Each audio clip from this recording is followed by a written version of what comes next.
Hello friends, welcome back to our channel. നമ്മൾ ഇന്ന് കാണാൻ പോകുന്നത് അമരൻ എന്ന മൂവിയാണ്. മൂവിയുടെ തുടക്കത്തിൽ തന്നെ കാണിക്കുന്നത് നായികയായ ഇന്ദു റെബേക്ക വർഗീസ് ഡൽഹിയിലേക്കുള്ള ഫ്ലൈറ്റിലിരുന്നു കൊണ്ട് തന്റെ ഹസ്ബൻഡ് മേജർ മുകുന്ദിനെ പറ്റിയുള്ള കാര്യങ്ങൾ ആലോചിക്കുന്നതാണ്. ലാപ്ടോപ്പില് മുകുന്ദിന്റെ ഫോട്ടോസ് എല്ലാം തന്നെ അവൾ മാറി മാറി കാണുന്നു. സീൻ അവിടെ നിന്നും കട്ടായി നേരെ പോകുന്നത് 44RR എന്ന് പറയുന്ന ഒരു ആർമി സംഘത്തിന്റെ ക്യാമ്പിലേക്കാണ്. പെട്ടെന്ന് അവിടെ വലിയൊരു അറ്റാക്ക് ഉണ്ടാവുകയും ആർമി ഉദ്യോഗസ്ഥരെല്ലാം തന്നെ തിരിച്ച് ഫൈറ്റ് ചെയ്യുകയും ചെയ്യുന്നുണ്ട്. എന്നാൽ ആ ഫൈറ്റിനിടെ അവരുടെ കൂട്ടത്തിലുള്ള 2 പേർക്ക് പരിക്കുകൾ പറ്റുന്നു. അതിലൊന്ന് അവരുടെ തലവൻ മേജർ മുകുന്ദായിരുന്നു. ഫസ്റ്റ് എയ്ഡ് കൊടുക്കാൻ വേണ്ടിയിട്ട് അവരെ എടുത്തുകൊണ്ട് വന്നപ്പോഴാണ് മനസ്സിലാകുന്നത് അത് രക്തമല്ല എന്ന്.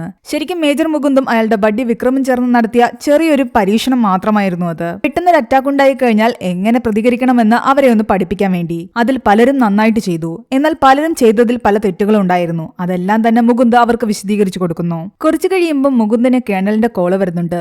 ഒരു ടെററിസ്റ്റായ അൽത്താഫ് എന്ന് പറയുന്ന ആള് ഇവിടേക്ക് വന്നിട്ടുണ്ടെന്നും എത്രയും പെട്ടെന്ന് അയാളെ കൈയോടെ പിടിക്കണമെന്നും. കുറച്ചു നാളായിട്ട് അൽത്താഫിനെ പിടിക്കാൻ വേണ്ടിയിട്ട് ഇവർ നോക്കിയിരിക്കുകയായിരുന്നു.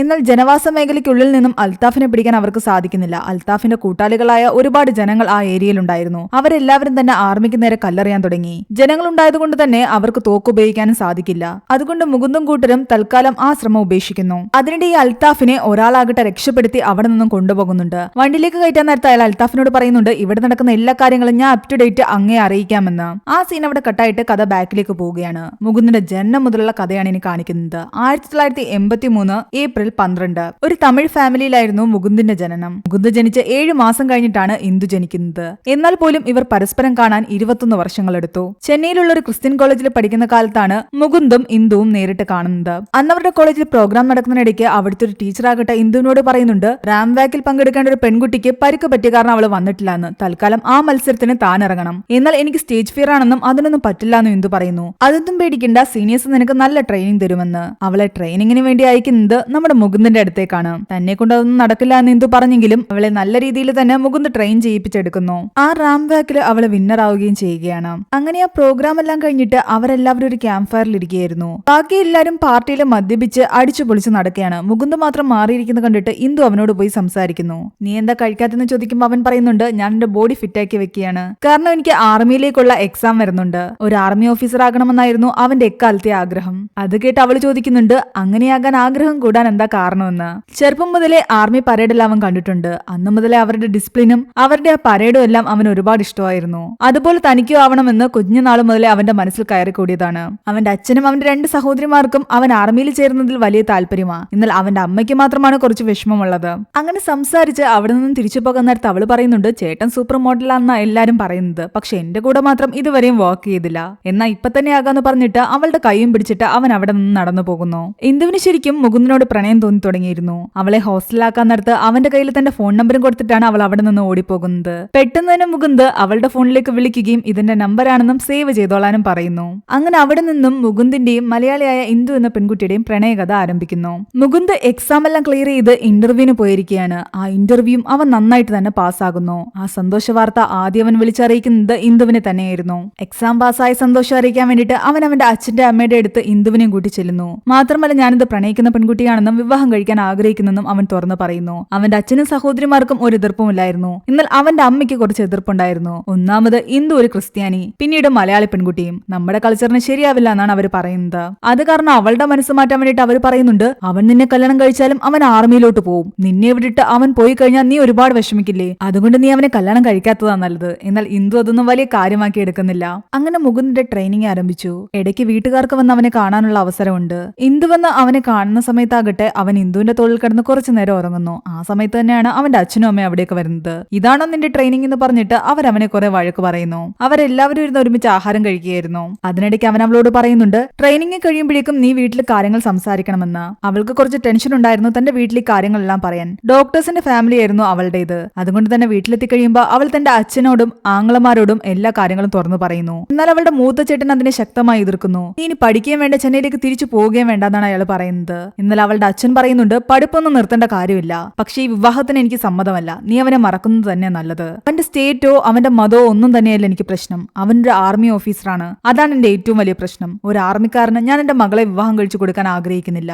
ഇന്ദു ആകെ തകർന്നുപോയി. എന്നെങ്കിലും വീട്ടുകാർ സമ്മതിക്കും എന്നുള്ളൊരു പ്രതീക്ഷയിലായിരുന്നു അവൾ വീണ്ടും ചെന്നൈയിലേക്ക് തന്നെ പഠിക്കാൻ തിരിച്ചു പോകുന്നു. അങ്ങനെ കുറച്ചുനാൾ കഴിഞ്ഞ് മുകുന്ദിന്റെ ട്രെയിനിങ് എല്ലാം കംപ്ലീറ്റ് ആയി അവൻ ഒഫീഷ്യലായിട്ട് ഒരു ആർമി ഓഫീസർ ആവുകയാണ്. ആ ഫംഗ്ഷനിൽ അവന്റെ അച്ഛന്റെ അമ്മയുടെയും സഹോദരിയുടെ ഒപ്പം ഇന്ദു ഉണ്ടായിരുന്നു. അവന്റെ അച്ചീവ്മെന്റിൽ അവൾ ഒരുപാട് സന്തോഷവതിയായിരുന്നു. അവരെല്ലാവരും ചേർന്ന് ഫോട്ടോസ് എല്ലാം എടുക്കുന്നു. അത് കഴിഞ്ഞൊരു ദിവസം ഇന്ദുവിനെയും കൂട്ടി ഒരു പള്ളിയിൽ കൊണ്ടുപോയി അവർ രണ്ടുപേരും മോതിരം മാറുന്നുണ്ട്. ആരും അറിയാതെ നമ്മളുടെ എൻഗേജ്മെന്റ് ഇവിടെ വെച്ച് നടക്കട്ടെ എന്നാണ് മുകുന്ദ് പറയുന്നത്. അങ്ങനെ മുകുന്ദ് അവന്റെ ആദ്യത്തെ പോസ്റ്റിങ്ങിന് വേണ്ടിയിട്ട് ട്രെയിനിൽ പോകാൻ നിൽക്കുകയാണ്. യാത്ര അയക്കാൻ ഇന്ദുവും അവന്റെ അച്ഛനും അമ്മയും എല്ലാവരും തന്നെ ഉണ്ടായിരുന്നു. പോകുന്നതിന് മുമ്പ് അവളാകട്ടെ തന്റെ ഒരു ഫോട്ടോ മുകുന്ദിന്റെ കയ്യിൽ കൊടുക്കുന്നു. സിനിമയിലൊക്കെ ആർമിയിൽ പോകുമ്പോൾ അവരാകട്ടെ പേഴ്സിൽ താൻ സ്നേഹിക്കുന്ന പെൺകുട്ടിയുടെയോ അല്ലെങ്കിൽ ഭാര്യയുടെയോ ഒക്കെ ഫോട്ടോ വെക്കുന്നത് കാണാം. അതുപോലെ എന്റെ ഫോട്ടോ നിന്റെ പേഴ്സിലിരുന്നോട്ടെ. മാത്രമല്ല ഇന്ദുവിന്റെ കോഴ്സ് എല്ലാം കഴിഞ്ഞിരിക്കുന്നു. ഞാൻ ചെന്നൈയിൽ നിന്ന് പോകുന്നില്ല, ഇവിടെ തന്നെ എന്തെങ്കിലും ജോലി നോക്കുക, PGയിൽ നിൽക്കുകയാണെന്ന് അവള് പറയുന്നു. നീ എന്തിനു PG നിൽക്കുന്നത്? നമ്മുടെ വീടുണ്ടല്ലോ, അവിടെ എന്റെ റൂം എന്തായാലും കാലിയായിട്ട് കിടക്കില്ലേ, അവിടെ നിന്നോളാനാണ് അവൻ പറയുന്നത്. അതൊന്നും വേണ്ട, ഞാൻ PGയിൽ നിന്നോളാമെന്ന് അവള് പറയുന്നു. അങ്ങനെ മുകുന്ദിന്റെ ആദ്യത്തെ പോസ്റ്റിംഗ് ഇന്ത്യ പാക് ബോർഡറിലായിരുന്നു. അന്ന് ആദ്യമായിട്ട് അവിടേക്ക് ഒരു ടെററിസ്റ്റ് നുഴഞ്ഞു കയറുകയും മുകുന്ദിന് അയാളെ വെടിവെച്ച് വീഴ്ത്തേണ്ടി വരികയും ചെയ്യുന്നു. അന്നാണ് മുകുന്ദിന്റെ കൈകൊണ്ട് ആദ്യമായിട്ട് ഒരാൾ മരിക്കുന്നത്. പിന്നീട് കുറെ കാലങ്ങൾക്ക് ശേഷം മധ്യപ്രദേശില് മറ്റ് ആർമി ഓഫീസേഴ്സിന് ട്രെയിനിങ് കൊടുക്കുന്ന മുകുന്ദിനെയാണ് കാണിക്കുന്നത്. കാലങ്ങൾ കഴിഞ്ഞു പോയിട്ടും ഇന്ദുവും മുകുന്ദും അപ്പോഴും റിലേഷൻഷിപ്പിൽ തന്നെയാണ്. അവളുടെ വീട്ടുകാർ ഒരു ദിവസം മുകുന്ദിന്റെ വീട്ടിൽ പറയുന്നുണ്ട്, ഈ വിവാഹത്തിന് ഞങ്ങൾക്ക് സമ്മതമല്ല എന്നും നിങ്ങൾ നിങ്ങളുടെ മകനെ പറഞ്ഞ് മനസ്സിലാക്കണമെന്ന്. കോഴ്സ് കഴിഞ്ഞിട്ടും ഇന്ദു വീട്ടിലേക്ക് വരാൻ കൂട്ടാക്കാതെ ചെന്നൈയിൽ തന്നെ നിൽക്കുകയാണ്. ഈ റിലേഷൻഷിപ്പ് അവസാനിപ്പിച്ചില്ലെങ്കിൽ അത് വലിയ പ്രശ്നമാകും. എന്നാൽ ഇന്ദു അങ്ങനെയൊന്നും ഇങ്ങോട്ട് വരാറില്ലെന്നും വല്ലപ്പോഴും മുകുന്ദ് വരുമ്പോൾ മാത്രമേ ഇവിടേക്ക് വരാറുള്ളൂ എന്നാണ് മുകുന്ദിന്റെ അമ്മ പറയുന്നത്. എന്നാൽ കറക്റ്റ് സമയത്ത് അമ്മയൊരു ചായ എന്ന് പറഞ്ഞിട്ട് അവന്റെ റൂമിൽ നിന്നും അവൾ ഇറങ്ങി വരുന്നു. ഇവള് ജോലി എന്ന് പറഞ്ഞിട്ട് ഇവന്റെ വീട്ടിൽ തന്നെയാണ് താമസം എന്ന് മനസ്സിലാക്കിയതും അവളുടെ വീട്ടുകാർ ആകെ ദേഷ്യത്തിലാവുകയും അവളെ അവിടെ നിന്ന് നിർബന്ധിച്ച് കൂട്ടിക്കൊണ്ടു പോവുകയും ചെയ്യുകയാണ്.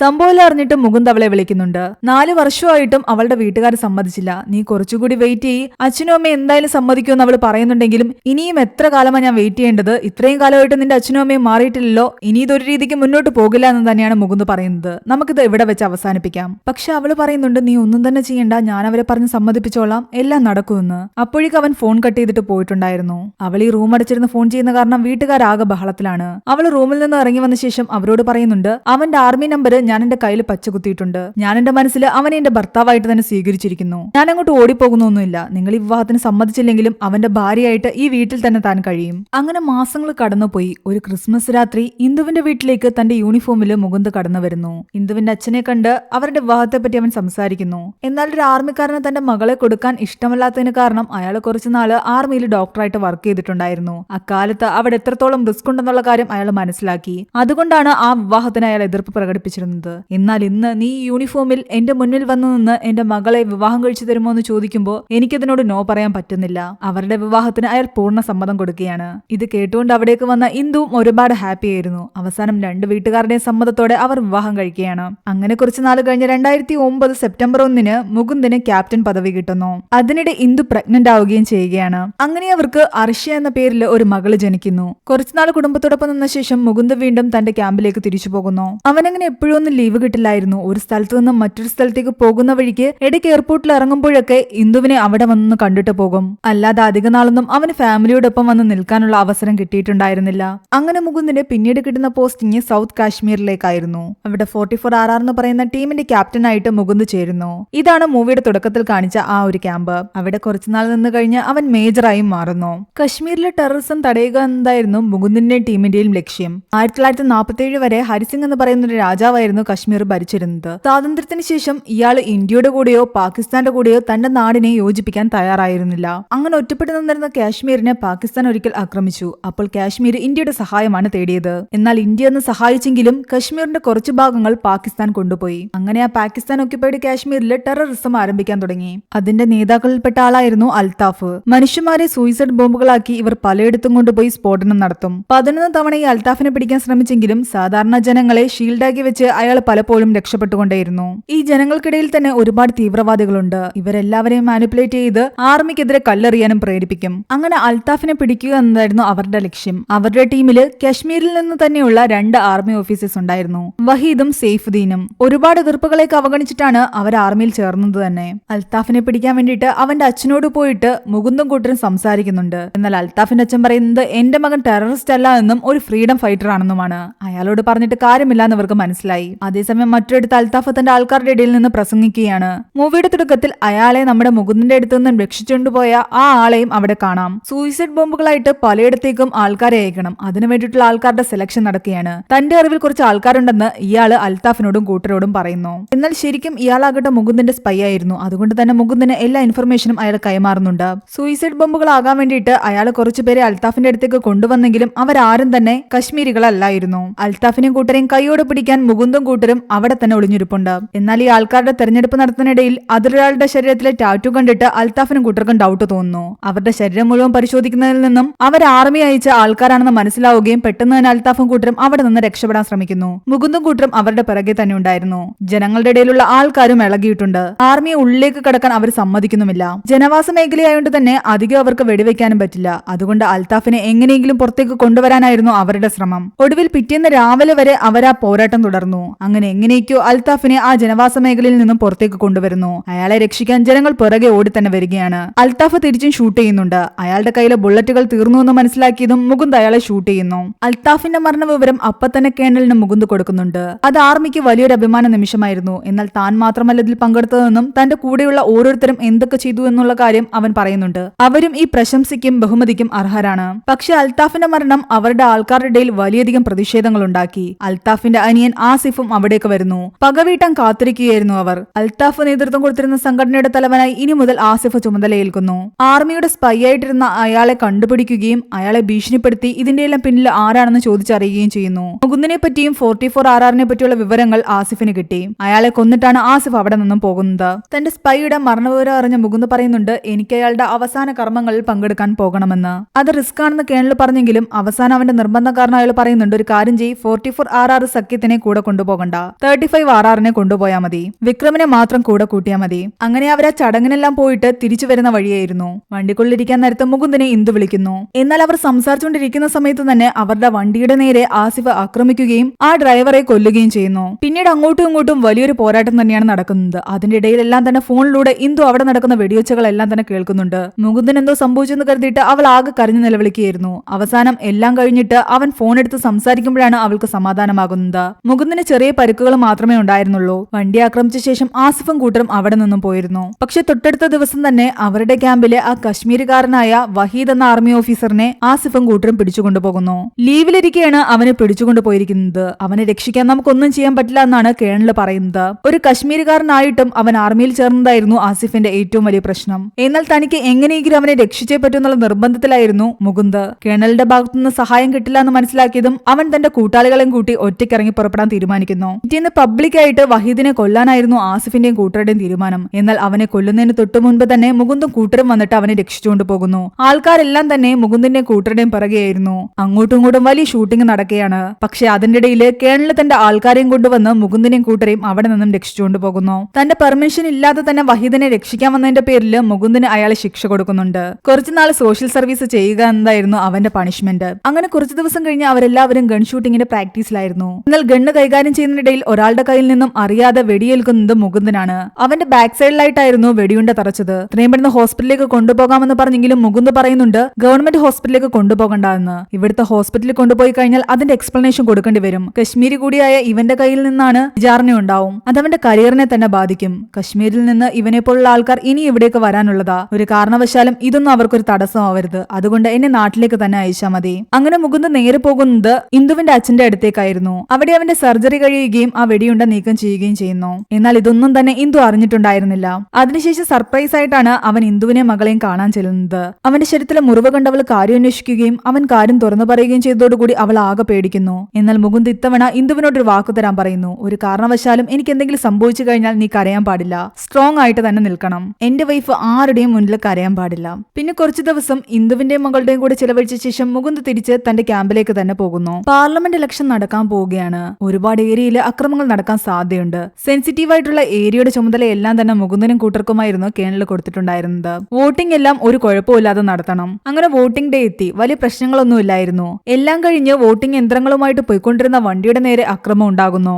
ആ ബോംബ് സ്ഫോടനത്തിൽ ഒരുപാട് പേർക്ക് പരിക്ക് പറ്റുകയും കുറച്ചുപേർ മരിക്കുകയും ചെയ്യുന്നു. അന്ന് രാത്രി മുകുന്ദ് ഒരുപാട് സങ്കടത്തിലായിരുന്നു. അവിടെ ഇലക്ഷൻ നടക്കുന്ന കാരണം ഇന്ദുവിന് ഉറക്കമില്ലായിരുന്നു. അവൾക്ക് കുറച്ച് ദിവസമായിട്ട് തന്നെ ഈ വാർത്തകളെല്ലാം കേട്ടിട്ട് ഒരുപാട് ടെൻഷനിലായിരുന്നു. അതുകൊണ്ട് അവൾക്ക് സമാധാനത്തോടെ ഉറങ്ങാൻ വേണ്ടിയിട്ട് മുകുന്ദ് അവളെ വീഡിയോ കോൾ ചെയ്യുകയും അങ്ങനെ രണ്ടുപേരും കുറച്ചു നേരം പരസ്പരം നോക്കി കിടന്നുകൊണ്ട് ഉറങ്ങുന്നു. പിറ്റേന്ന് രാവിലെ അവൻ ഡ്യൂട്ടിക്ക് പോകാൻ നേരം അവളോട് പറയുന്നുണ്ട്, ഞാൻ വൈകുന്നേരം ഫോൺ വിളിച്ചാലും വിളിച്ചില്ലേലും കുഞ്ഞിനെ ഉറക്കിയ ശേഷം നീ നന്നായിട്ട് കിടന്നുറങ്ങണമെന്ന്. മുകുന്ദിന്റെ അന്നത്തെ മിഷൻ ആസിഫിനെ പിടിക്കുക എന്നതായിരുന്നു. കുറച്ച് ജനങ്ങളെ ബന്ദികളാക്കി ഒരിടത്ത് ആസിഫും കൂട്ടരും ഒളിച്ചിരിക്കുന്ന വിവരം അവർക്ക് കിട്ടുകയും അവർ ആ ഏരിയ വളയുകയും ചെയ്യുന്നു. പൊതുജനങ്ങൾക്ക് പ്രശ്നങ്ങളുണ്ടാതെ അവരെ രക്ഷിച്ച ശേഷം ആസിഫിനെ പിടിക്കാനായിരുന്നു അവരുടെ പ്ലാനിങ്. പ്ലാൻ പ്രകാരം മുകുന്ദും വിക്രമും മാത്രം ആ വീടിനുള്ളിലേക്ക് കടക്കുന്നു. അങ്ങനെ ഒരുപാട് നേരത്തെ പോരാട്ടത്തിനൊടുവിൽ അവിടെ ഉണ്ടായിരുന്ന ആൾക്കാരെ സേഫായിട്ട് പുറത്തെത്തിക്കുന്നു. എന്നാൽ അതിനിടയിൽ വിക്രമിന് വെടിയേൽക്കുകയും വിക്രം മരിക്കുകയും ചെയ്യുകയാണ്. മുകുന്ദ് തന്റെ മിഷൻ ഉപേക്ഷിക്കാതെ മുന്നോട്ട് തന്നെ പോയി ആസിഫിനെ അവസാനം കൈയോടെ പിടിക്കുകയും അവനുമായിട്ട് വലിയ ഫൈറ്റ് നടക്കുകയും ചെയ്യുകയാണ്. ഒടുവിൽ രണ്ടുപേരും ആ ഫൈറ്റിനിടെ ഒരു സ്റ്റെപ്പിൽ നിന്നും താഴെ കുരുണ്ടു വീഴുന്നു. അതിനിടയിൽ തന്നെ മുകുന്ദ് തന്റെ കയ്യിലുണ്ടായിരുന്ന തോക്കുകൊണ്ട് ആസിഫിനെ ഷൂട്ട് ചെയ്തിരുന്നു. ആസിഫിന്റെ കയ്യിലിരുന്ന തോക്കും ഇടയ്ക്ക് വെടിയുതിർക്കുന്ന സൗണ്ട് കേൾക്കുന്നു. താഴെ വന്ന ശേഷം മുകുന്ദ് തന്റെ ടീംസിനോട് പറയുന്നുണ്ട് ആസിഫിനെ ഞാൻ കൊന്നു എന്ന്. പക്ഷെ അത്രയും പറഞ്ഞ ശേഷം മുകുന്ദ് കൊഴിഞ്ഞു വീഴുകയാണ്. കാരണം സ്റ്റെപ്പിൽ നിന്ന് താഴെ കുരുണ്ടു വീഴുന്നതിനിടയ്ക്ക് ആസിഫിന്റെ കയ്യിലുണ്ടായിരുന്ന തോക്കിൽ നിന്ന് ഒരു ഉണ്ട മുകുന്ദിനും കൊണ്ടിരുന്നു. ഹോസ്പിറ്റലിലേക്ക് പോകുന്ന വഴിക്ക് തന്നെ മുകുന്ദ് മരിച്ചു പോകുന്നു. ആ വിവരം അപ്പൊ തന്നെ മുകുന്ദിന്റെ വീട്ടിലേക്ക് വിളിച്ചറിയിക്കുന്നു. എന്നാൽ ഇന്ദുവിനെ എത്ര വിളിച്ചിട്ടും അവൾ ഫോൺ എടുക്കുന്നുണ്ടായിരുന്നില്ല. അവൾ മുകുന്ദ് പറഞ്ഞ പ്രകാരം നേരത്തെ തന്നെ കിടന്നുറങ്ങിയിരുന്നു. പിറ്റേന്ന് രാവിലെ അവളുടെ ചേട്ടൻ വന്ന് പറയുമ്പോഴാണ് അവൾ ആ വിവരങ്ങൾ അറിയുന്നത്. മുകുന്ദിനെ വെടിയേറ്റു എന്ന് പറയുമ്പോൾ ഏത് ഹോസ്പിറ്റലിലാ ഞാനിതുവരെ അറിഞ്ഞില്ലല്ലോ എന്ന് പറഞ്ഞിട്ട് അവൾ തന്റെ ഫോൺ എടുത്തിട്ട് കേണലിനെ വിളിക്കുന്നു. മുകുന്ദ് പോയി എന്ന് അവളുടെ ചേട്ടൻ പറഞ്ഞിട്ടും അവൾക്ക് വിശ്വാസം വരുന്നുണ്ടായിരുന്നില്ല. കേണലിന്റെ അടുത്ത് നിന്നും കൺഫർമേഷൻ കേട്ടപ്പോൾ ഇന്ദു ശരിക്കും തകർന്നു പോയിരുന്നു. നിലത്തിരുന്നവൾ പൊട്ടിക്കരയാൻ തുടങ്ങി. ആ നിമിഷമാണ് മുകുന്ദ് പറഞ്ഞ വാക്കുകൾ അവളുടെ മനസ്സിലേക്ക് വരുന്നത്. തന്റെ വൈഫ് ആരുടെയും മുന്നിൽ കരയാൻ പാടില്ല. അവൾ അവളുടെ കണ്ണീര് അവിടെ വെച്ച് പിടിച്ചു നിർത്തുന്നു. അങ്ങനെ മുകുന്ദിന്റെ മരണാനന്തര ചടങ്ങുകളിലെല്ലാം തന്നെ കരയാതെ നിൽക്കുന്ന ഇന്ദുവിനെയാണ് നമുക്ക് കാണാൻ സാധിക്കുന്നത്. സീൻ അവിടുന്ന് കെട്ടായിട്ട് തുടക്കത്തിൽ ആ സീനിലേക്ക് വരികയാണ്. ഫ്ലൈറ്റ് ഇറങ്ങിയ ഇന്ദു പോകുന്നത് മുകുന്ദിന്റെ പേരിൽ കൊടുക്കുന്ന അശോക ചക്ര വാങ്ങാനായിരുന്നു. മുകുന്ദിന്റെ സ്റ്റാച്ചുവിന്റെ അടുത്ത് നിൽക്കുന്ന ഇന്ദുവിനെയും മകളെയും കാണിച്ചുകൊണ്ടാണ് ഈ ഒരു മൂവി അവസാനിക്കുന്നത്. മൂവിയുടെ അവസാനം റിയൽ ലൈഫ് ഹീറോ ആയ മേജർ മുകുന്ദ് വരദരാജനെയും ഇന്ദു റെബേക്ക വർഗീസിനെയും എല്ലാം തന്നെ കാണിക്കുന്നുണ്ട്. ഈ മൂവിയുടെ സ്റ്റോറി എങ്ങനെ ഉണ്ടായിരുന്നു നിങ്ങൾ താഴെ കമന്റ് ചെയ്യുക. എക്സ്പ്ലനേഷൻ ഇഷ്ടപ്പെട്ടെങ്കിൽ വീഡിയോ ലൈക്ക് ചെയ്യാനും ചാനൽ സബ്സ്ക്രൈബ് ചെയ്യാനും മറക്കണ്ട.